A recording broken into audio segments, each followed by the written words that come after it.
بادشاہ اورنگزیب عالمگیر رحمۃ اللہ علیہ کی بیگم جہاں زیب بانو کے سینے پر ایک پھوڑا نکل آیا۔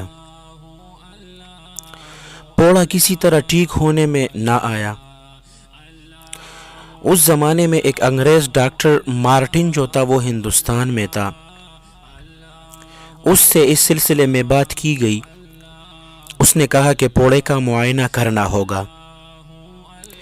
ملکہ کو یہ بات بتائی گئی تو انہوں نے کہا کسی خاتون ڈاکٹر کو بھیج دیا جائے۔ ڈاکٹر نے ایک عورت کو بھیج دیا۔ ملکہ نے پھوڑے کے معائنے سے پہلے پوچھا تم شراب تو نہیں پیتی؟ اس عورت ڈاکٹر نے بتایا کہ شراب تو میں پیتی ہوں۔ جب انہوں نے یہ بات بتائی تب ملکہ نے کہا کوئی شرابی عورت میرے جسم کو ہاتھ نہیں لگا سکتی۔